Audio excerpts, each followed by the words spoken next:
How did the US and Israel launch a preemptive strike against Iran? Well, they used a devastating tactic called time on target. With 2 aircraft carriers and a fleet of destroyers, they calculated the exact math so Israeli jets and US cruise missiles hit their marks at the exact same second. Israel's main goal is assassinating Khamenei and the top leadership, while the US pounded military targets and other high-value industry. But why did Iranian air defenses fail to activate?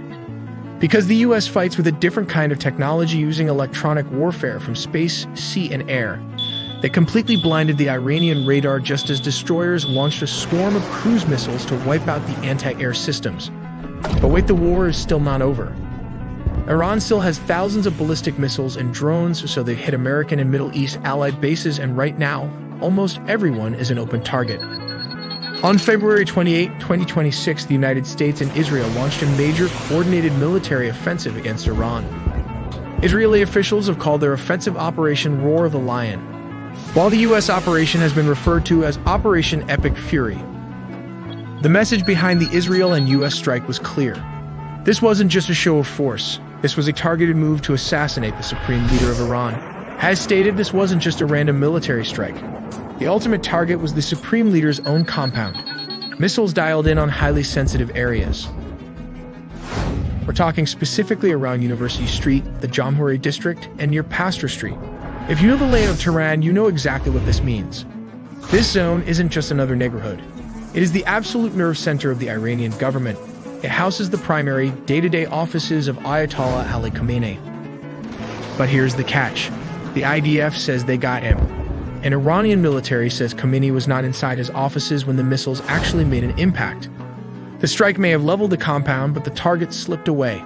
And right now, the entire region is holding its breath waiting to see what happens next. But reports says Israel says Khomeini's body has been found and he is confirmed dead. Listen, that first wave? It didn't hold back, not even a little. We're talking about a perfectly synchronized, overwhelming assault. The entire goal was to blind and cripple the regime all at once. First, they hit Karaj, just completely ripping through their critical industrial and aerospace hubs. Then, Tehran, the capital, rocked. Any illusion of safety they had was just completely shattered. They didn't stop there. They struck Qom, sending absolute shockwaves right through the ideological heart of the country. And if you follow this stuff, you know exactly how heavily fortified that area is. Over in the west, missiles literally rained down on Kermanshah. They neutralized those launch sites before the operators could even think about powering up their radars. And then there's Isfahan, the absolute crown jewel of their nuclear and drone programs. Heavily defended, didn't matter, it just lit up the night sky.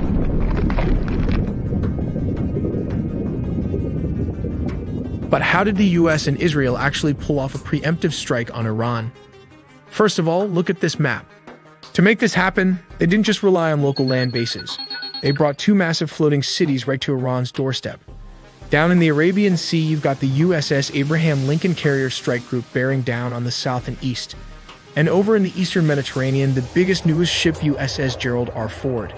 While Israeli jets flew all the way across the Middle East to reach Iranian airspace, timing was absolutely critical. The moment those IDF jets reached their marks, the missiles were released.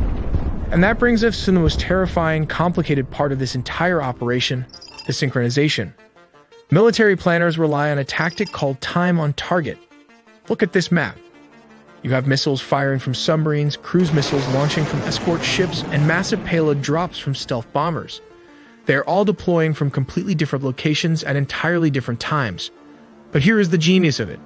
The US military machine was mathematically choreographed so everything impacted Karaj, Tehran, Qom, Kerman Shah, and Isfahan at the exact same second the Israeli jets dropped their guided bombs.